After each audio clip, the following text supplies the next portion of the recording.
Alright, in today's video, we're going to be getting a dent out of a Subaru Legacy Spec 3. And here's what we are dealing with. Right there. And we will be taking out the bumper and trying to get this dent out with this heat gun. So it should go well. Shouldn't be too hard. So let's get it. So first, I'm going to vacuum it. As you can see here, the seal is pretty dirty, and inside the car is pretty dirty. Then we take off the bumper from inside the trunk and under the car. Let's get it.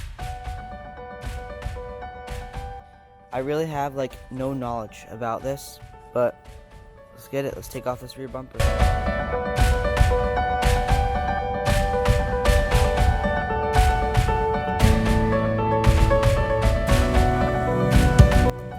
So what I have been doing, wasting my time. Where's it at? Getting these tabs out right there. And I realized my hand fits up in here, right here, and then I could touch the back bumper where it's dented.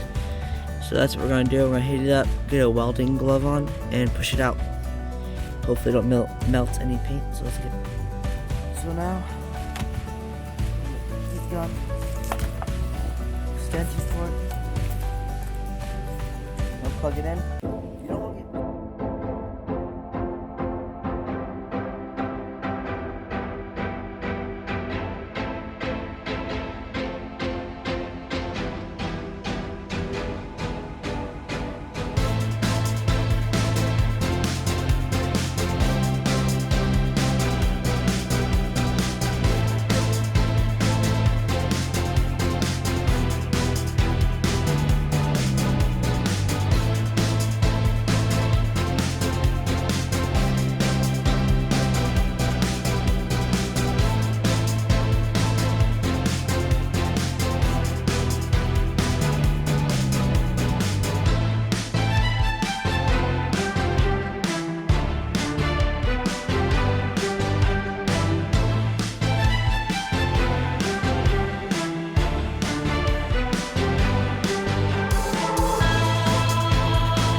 Here's after. Looks good. I like it. I couldn't get this little wrinkle out, but it definitely looks a lot better. And as you can see, I'm an idiot and broke this one. So you can find these kits on Amazon and stuff. They're actually pretty cheap, and they have all different sizes and all the different ones you need for pretty much almost every car. So here's the replacement one. Broke two. Let's put them back. Alright, that's it for today. The bros should be back within a week. Should have another video, maybe 2 next week. Not for sure though, no promises. But that was pretty easy. The heat gun works great, and I'm pretty sure they're pretty cheap, so that's pretty cool. And as you can see, there's a pretty good improvement in the bumper, how it looks and stuff. And that Subaru is really cool. My dad has done a lot of work to that, bigger turbo, and obviously all the parts that come with that. Top speed injection, and you have to get it tuned, dynoed. It's gonna be lit. Thanks for watching. See you next week.